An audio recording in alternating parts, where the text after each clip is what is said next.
Perspectivas de tasas de variación del PIB en el 2020 al 2021 por efecto COVID-19. Mundo, Región América Latina, Ecuador. Adrián Yanga. UISEC Business School, Universidad Internacional SEC, Economía Empresarial y Toma de Decisiones.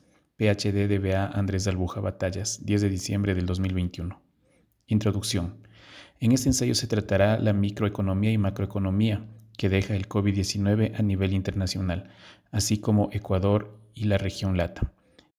Este análisis se lo realizará con indicadores principalmente con la tasa de variación del PIB en el 2020 y 2021.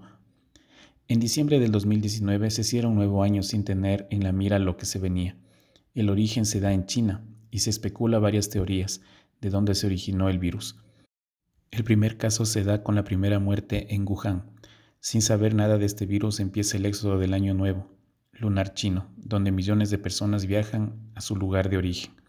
El 21 de enero se confirma el primer caso en Estados Unidos y todos los países empiezan a tomar medidas. Wuhan cierra sus aeropuertos y se da el primer caso en Europa y posteriormente en Rusia. En Wuhan se termina de construir un hospital fabricado en 10 días, capaz de hospedar a 1,000 pacientes. El 11 de febrero la OMS declara el virus como COVID-19. Se da el primer caso en LATAM el 26 de febrero y en Ecuador el 13 de marzo como la primera muerte. La economía empieza a sentir sus primeras negativas. Las reservas de Estados Unidos recorta las tasas de interés. La bolsa del mundo se hunde. El 9 de marzo la situación se sale de control en Italia.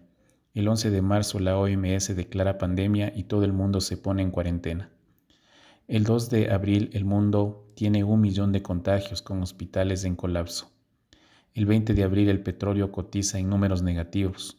Guayaquil se desborda de muertos en Ecuador y empieza una crisis grave en el mismo, donde varias empresas quiebran, miles de personas quedan desempleadas y la corrupción sale a la luz por costos excesivos en medicinas.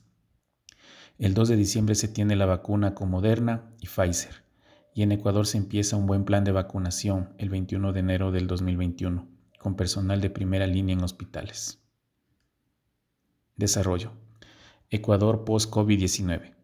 Ecuador presenta una situación complicada en el año 2021 tras afrontar una crisis de salud con el virus COVID-19, donde se agrava aún más por los antecedentes económicos que no venían bien antes de la pandemia. Se experimenta una desaceleración económica desde el 2015 con la caída del petróleo. La economía decrece hasta un 9% en el 2020 y el desempleo hasta septiembre del 2020 es de 6.6%. Con una pobreza del 35% y una deuda aproximadamente de 63 millones de dólares, lo que es el 63% del PIB. El presidente Guillermo Lasso recibe al país con una crisis sanitaria y economía con los siguientes datos.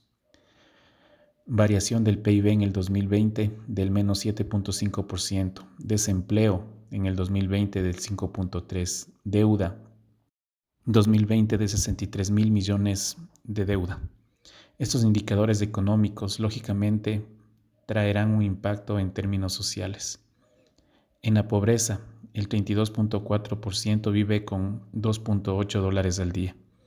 Se tiene una pobreza extrema del 14.9% de personas que viven con 1.6 dólares al día. Solo uno de cada 3 empleados gana más del mínimo, es decir, 400 dólares al mes. Los puntos favorables en este año 2021 es el incremento del petróleo, que va a un 41% del 2020 al 2021, y la respuesta inmediata que se ha dado al plan de vacunación, donde le da una estabilidad a que toda la economía del país no se detenga nuevamente por un confinamiento. Para este semestre del 2021 la situación presenta los siguientes datos. Se tiene un alza del 47.5% en aceites y petróleos, un alza del 89% en benzol y tolul y una alza en otros derivados del 99.7%. La balanza comercial ha ido en alza de enero del 2018 a enero del 2020, teniendo en este año 3.291 de balanza comercial y en el 2020 teniendo una estabilidad con el 2021 de 2.000 a 1.814. La tasa de crecimiento anual del PIB real se tiene para el cuarto trimestre del 2020 menos 7.2%, para el primer trimestre del 2021 una baja de menos 5.4% y en el segundo trimestre del 2021 una alza del 8.4%. Las remesas en porcentaje del PIB en el cuarto trimestre del 2020 se tiene un 4%, seguido en el primer trimestre del 2021 3.64% y un incremento en el segundo trimestre del 2021 del 4.18%. LATAM post-COVID-19. La región LATAM con la pandemia afronta la peor crisis en los últimos 120 años, con un impacto social y económico, lo cual traerá una recesión económica a largo plazo. Una de las problemáticas que ya se viven es el desempleo y el bajo nivel de aprendizaje, como consecuencia de parar las clases y no todos los estudiantes se hayan adaptado a temas tecnológicos. Se prevé que la economía en la región se recupere en un 6.3% para el 2021. Sin embargo, no se podrá reversar la contracción del 6.7% que tuvo en el 2020. Todos los países tienen una construcción en su PIB, aunque no todos resultaron afectados de la misma forma. En el 2020, la caída del PIB tiene los siguientes datos en los países, como Venezuela, un menos 30%, en Perú, menos 12.9%, Panamá menos 11%, Argentina menos 10.5%, México menos 9% y en Ecuador el menos 9%. A partir de la impactante reducción de la economía por temas COVID, la CEPAL proyecta el siguiente incremento del PIB que se muestra en el gráfico.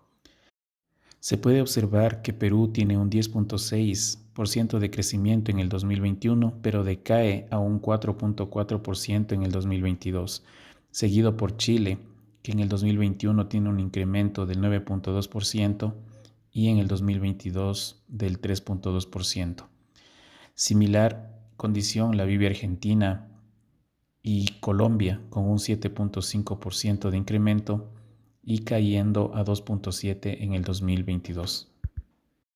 Macroeconomía internacional post-COVID. La economía internacional se proyecta en un 5.9% en el 2021 y en el 2022 un 4.9%. Esta disminución en la economía avanzada producida por el COVID y parte de estas al suministro y poco ingreso en los países en desarrollo. A medida que las restricciones se fueron quitando, se tenía demasiada demanda y poca oferta, por lo que se hace más lenta la recuperación y se proyecta que la inflación llegue al nivel más alto a final del 2021. A continuación se tienen los siguientes datos. Las proyecciones de crecimiento en la economía mundial se tiene un 5.9 en el 2021 y en el 2022 un 4.9. Teniendo las economías avanzadas en el 2021 5.2 y en el 2022 un 4.5 y el crecimiento en las economías de mercados emergentes y en desarrollo un crecimiento del 6.4 en el 2021 y un 5.1 en el 2022. El crecimiento por región se tiene de mayor alcance en Asia y países emergentes en desarrollo con un 7.2 en el 2021, seguido por Estados Unidos de 6, luego la zona del euro con un 5 y el Oriente Medio y Central con un 4.1. América Latina y el Caribe tienen 6.3 y África el 3.7. Muchos países enfrentan difíciles disyuntivas de política para afrontar, como son las pérdidas en educación, por el tema tecnológico, que muchos países no se han adaptado a la nueva tecnología, el aumento de la deuda, inflación e inseguridad alimentaria, cambio climático y desempleo. En el siguiente gráfico se puede observar cómo las últimas proyecciones de crecimiento de perspectivas de la economía mundial van cambiando. En este caso, Estados Unidos afrontó un menos 3.4 en el 2020, subiendo a 6 puntos en el 2021 y de 5.2 descendiendo en el 2022.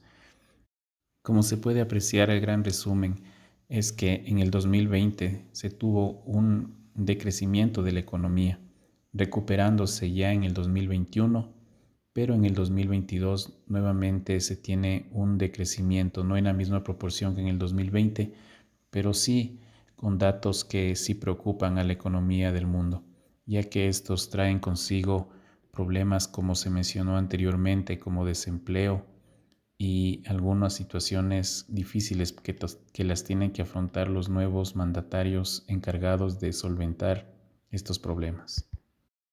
Conclusiones. Para afrontar esta crisis, la región debe mejorar la productividad con recursos propios y con la inversión de empresas privadas. También se debe tener menores índices de corrupción. Otro factor principal sería para mejorar la economía, el capital humano, adaptando la educación a nuevas tecnologías, a la gente trabajadora a mejorar sus condiciones de liderazgo para que la región afronte esta nueva era tecnológica que se nos viene. Se debe tener un plan de vacunación óptimo para la región, para que las nuevas cepas que se presenten se puedan evadir sin incurrir nuevamente a una cuarentena, la cual perjudica brutalmente la economía. Las proyecciones de la economía en el 2022 no son aún favorables, ya que se tiene incluso un decrecimiento del 1% que afectará en mayor proporción a los países en vías de desarrollo.